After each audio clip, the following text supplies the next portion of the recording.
Hello, everyone. Welcome to Touchdown on True Sports. My name is Chantel Alicia, and I'm going to be your host for today's show.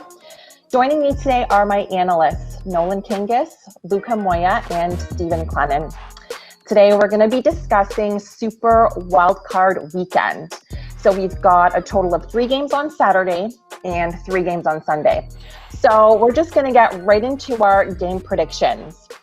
So first game hitting off this weekend is the Indianapolis Colts, currently ranking 11-5 versus the Buffalo Bills with a current ranking of 13-3.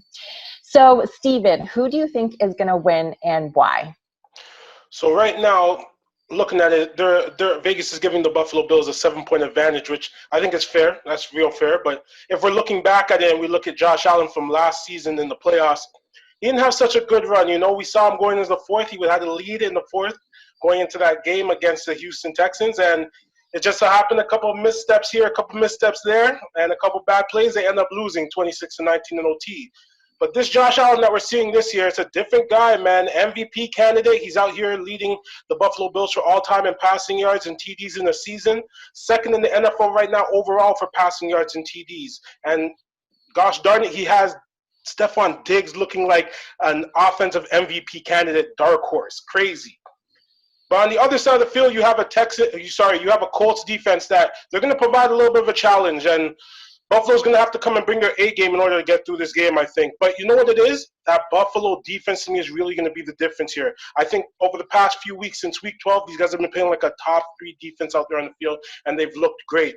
I think their biggest weakness is stopping that run, and Jonathan Taylor, that rookie running back for the Colts, he's coming off 504 yards and 7 touchdowns in the last 4 weeks. So it's going to be a hard job to stop him. But if they do that, if the Buffalo defense can come out and stop him and lock down Phillip Rivers on his passes to running backs and his passes to tight ends, there's no reason that this Buffalo offense that has looked explosive over these last few weeks, that they can't win this game right now.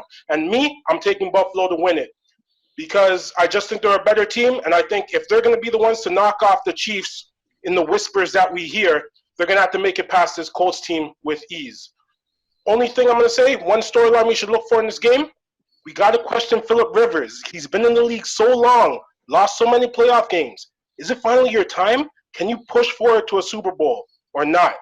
Me, I think the Bills win, and Phillip Rivers, you retire into the sunset.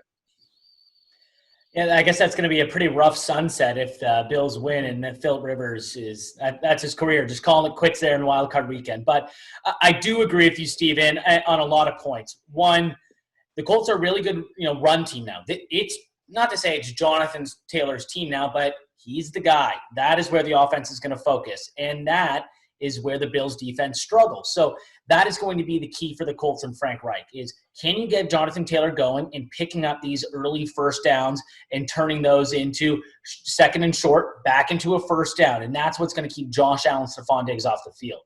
For the Colts defense, they play a lot of zone defense, which is a little bit different than where the Bills succeed, right? Stephon Diggs is pretty much the most unguardable receiver, maybe besides Devontae Adams, in one-on-one man coverage, right? So where it's zone, it's a little bit different, and that's where Brian Daboll and Josh Allen are going to have to scheme up things to find success.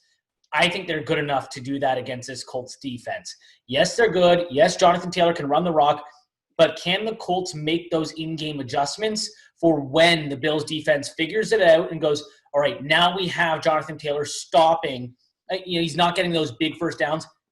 Phillip Rivers has to make the big, those big throws in those big moments. I don't think he can do that. We've seen it in the past in the playoffs when he was with the San Diego Chargers and then the Los Angeles Chargers. So I'm going to take the Bills. I think 7 is a big number, but I still think they're good enough to cover that as well. So I'll take Buffalo. They're just too good right now. Speaking on being too good, guys, I'm going to go as far as to say I think they've been the best team in the league on the second half of the season. And they have a 6-game win streak going into the playoffs, and now 1 loss. It would have been even more DeAndre Hopkins, Hail Mary at the end of the game. They would have had an even bigger win streak. And I'm thinking to myself, okay, you know what? Maybe it's because of their schedule, because they didn't win the division last year, so they had an easier schedule than the Patriots. But I look at these teams that they're beating. They're beating quality teams. They beat the Steelers, right? They did lose to the Cardinals, but they beat the Seahawks. They beat the 49ers with injuries. I get that, but they're still a really well-coached team. They beat the Rams, who me and Nolan, we thought they were one of the best teams in the NFC. So they have some quality wins put together. So they've played competition a lot this season. When I look at the Colts team, I do like the Colts. I think if they didn't blow that lead against Pittsburgh, I would have been a little bit more confident in them. I'm still going to take the Bills this weekend because I don't think they can keep up with Josh Allen, this high-powered offense. I don't think you're going to want Phillip Rivers to drop back 50-plus times. I don't think you ever probably wanted him to do that in his career, especially now when he's 40 years old. The run game, for sure, it's been fantastic. They have one of the best linemen in the league, Quentin Nelson. You can always be in the game when you're running behind that guy. When you're looking at this offense for the Bills, guys, Josh Allen, the way he's playing, he's an MVP candidate, and that just shows you something on how good he's been. Diggs has completely changed this offense. I do get a little scared because they do seem to get a little bit one-dimensional at times. They don't really rely on the run game a lot. Singletary, Zach Moss, they're a pretty good 1-2 punch, but they're not explosive. They're not going to take a game over, and that's mostly because they just rely on Josh Allen's arm. I think they're good enough to get the win. I think they could go far in the playoffs. Right now, I'm going to stick with the Colts. I do think, Nolan, I agree with you, it's a pretty heavy 7 points, but I still think they're going to beat the Colts in the first game on Saturday. And I'm definitely in agreement with you guys. I think that Buffalo's just come way too far to just be out after the first round of playoffs. So I definitely think that